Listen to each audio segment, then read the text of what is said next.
ಎಲ್ಲರಿಗೂ ನಮಸ್ಕಾರ.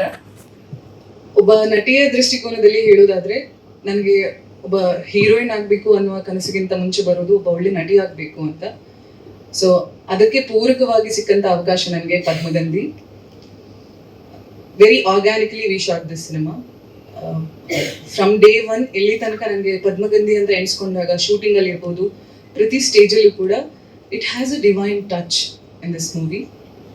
ನಾನು ಬೇರೆ ಸಿನಿಮಾಗಳು, ಕಮರ್ಷಿಯಲ್ ಸಿನಿಮಾಗಳನ್ನ ಶೂಟಿಂಗ್ ಮಾಡುವಾಗ ಇರುವಂತಹ ಭಾವನೆ ಈ ಸಿನಿಮಾದಲ್ಲಿ ಆಕ್ಚುಲಿ ಇಲ್ಲ. This has a different level of divine touch, art. ನಾನು ಕಮರ್ಷಿಯಲ್ ಸಿನಿಮಾಗಳು, ನಾವು ಬೇರೆ ಸಿನಿಮಾಗಳು ಮಾಡುವಾಗ ಆಕ್ಟಿಂಗ್ ಏನು ಅನ್ಕೊಂಡಿರ್ತಿದ್ದೆ ಅಲ್ಲ, ನಾನು ಆಕ್ಚುಲಿ ಪದ್ಮಗಂಧಿ ಶೂಟಿಂಗ್ ಮೊದಲನೇ ದಿನ ಅರ್ಥ ಆಗಿದ್ದು ನನಗೆ ಆಕ್ಟಿಂಗ್ ಆಕ್ಚುಲಿ ಬರೋದಿಲ್ಲ ಅಂತ. ಇಲ್ಲಿಂದನೇ ನಾನು actually I really learned a lot of things from Padmagandhi. ಇಲ್ಲಿ ನಮ್ಮ ಸಿನಿಮಾ ತಂಡದಲ್ಲಿ ಕೆಲಸ ಮಾಡಿದಂಥ ಪ್ರತಿಯೊಬ್ಬರಿಂದಾನು ಕಲಿಯುವಂಥದ್ದು ತುಂಬಾನೇ ಇದೆ. ಅಂಡ್ ನಾನು ಕಳೆದ ಇದರಲ್ಲೂ ಹೇಳಿದ್ದೆ, ನಾವು ಕುಟುಂಬವಾಗಿ ಸಿನಿಮಾವನ್ನ ಮಾಡಿದ್ದೇವೆ.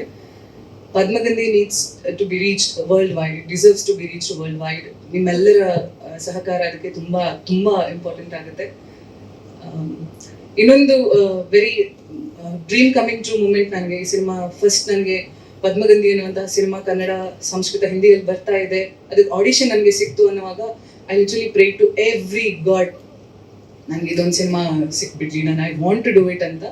ಬಿಕಾಸ್ ಸುಚೇಂದ್ರ ಪ್ರಸಾದ್ ಸರ್ ಜೊತೆ ಕೆಲಸ ಮಾಡಬೇಕು ಅನ್ನುವಂಥದ್ದು ನನಗೆ ಚೈಲ್ಡ್ಹುಡ್ ಇಂದ ಇದ್ದದ dream. It has come true in this. ಮತ್ತೆ ಲೀಲಾ ಮ್ಯಾಮ್ ಅವರ ಏನು ನಿರ್ಮಾತ್ರದಲ್ಲಿ ನಾವು ಕೆಲಸ ಮಾಡಿರುವಂಥದ್ದು, I learned one thing about ಹರ್.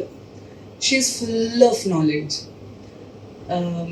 ಪ್ರತಿಯೊಂದು ಮಾತುಕತೆ, ಅವರ ಜೊತೆ ಆಡುವ ಪ್ರತಿಯೊಂದು ಮಾತುಕತೆಯಲ್ಲೂ there is a learning for me, to everybody. So ಈ ಸಿನಿಮಾ ನನಗೆ ತುಂಬ ತುಂಬ ಹೃದಯಕ್ಕೆ ಹತ್ತಿರವಾದಂಥ ಸಿನಿಮಾ. ಸೊ ಇದರಲ್ಲಿ it's all about information about lotus. ನಮ್ಮ ಸಂಸ್ಕೃತಿಯಲ್ಲಿ ನಾವು ಆ್ಯಕ್ಚುಲಿ ಬೀಯಿಂಗ್ ಯೂತ್, ನಮ್ಮ ಸಂಸ್ಕೃತಿಯನ್ನು ನಾವು ಬೆಳೆಸಬೇಕಾಗಿರೋದು ನಮ್ಮ ಜವಾಬ್ದಾರಿ. ಸೊ ಇಂತಹ ಸಿನಿಮಾಗಳಿಂದ we are actually taking steps. So ನಿಮ್ಮೆಲ್ಲರ ಸಹಕಾರ ಇದಕ್ಕೆ ತುಂಬ ಇಂಪಾರ್ಟೆಂಟ್ ಆಗುತ್ತೆ.